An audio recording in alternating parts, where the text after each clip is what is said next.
രാജ്യത്ത് രജിസ്റ്റർ ചെയ്യാത്ത സമൂഹമാധ്യമങ്ങളെ നിരോധിച്ചതിന് പിന്നാലെ ഉയർന്നുവന്ന ജൻസി പ്രക്ഷോഭത്തിൽ രാഷ്ട്രീയ അനിശ്ചിതത്വത്തിലായി നേപ്പാൾ. പ്രധാനമന്ത്രി ശർമ്മ ഒലിയുടെ രാജിക്ക് പിന്നാലെ രാജ്യത്തിന്റെ അധികാരം സൈന്യം ഏറ്റെടുത്തു. അതേസമയം ഇന്ത്യ നേപ്പാൾ അതിർത്തിയിൽ സുരക്ഷ ശക്തമാക്കാൻ കേന്ദ്ര സർക്കാരിന്റെ നിർദ്ദേശം. നേപ്പാളിൽ പ്രധാനമന്ത്രിയും ആഭ്യന്തരമന്ത്രിയും പ്രസിഡന്റും രാജിവെച്ചിട്ടും പ്രതിഷേധം അക്രമാസക്തമായി തെരുവിലേക്ക് പടരുകയാണ്. പ്രതിഷേധക്കാർ പാർലമെന്റ് മന്ദിരത്തിനും പ്രസിഡന്റിന്റെ ഓഫീസിനും തീയിട്ടിരുന്നു.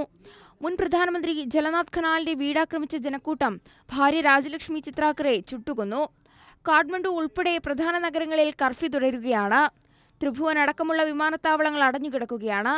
രാജ്യത്തിനകത്തേക്കും പുറത്തേക്കുമുള്ള വിമാന സർവീസ് പൂർണ്ണമായും നിർത്തി. കഴിഞ്ഞയാഴ്ചയാണ് നേപ്പാൾ സർക്കാർ യൂട്യൂബും ഫേസ്ബുക്കും ഉൾപ്പെടെ 26 സമൂഹമാധ്യമ സൈറ്റുകൾ രാജ്യത്ത് നിരോധിച്ചത്. സുപ്രീംകോടതി ഉത്തരവ് പ്രകാരം സമൂഹമാധ്യമങ്ങൾ രാജ്യത്ത് രജിസ്റ്റർ ചെയ്യണമെന്നാവശ്യപ്പെട്ട് പലവട്ടം നോട്ടീസ് നൽകിയിട്ടും നിരസിച്ച സമൂഹമാധ്യമങ്ങളെയാണ് സർക്കാർ വിലക്കിയത്. ഇതിനെതിരായി ഉയർന്നുവന്ന യുവജന പ്രക്ഷോഭം അക്രമാസക്തമായതിനെ തുടർന്നുണ്ടായ ഏറ്റുമുട്ടലിൽ 22 പേർ മരിച്ചിരുന്നു.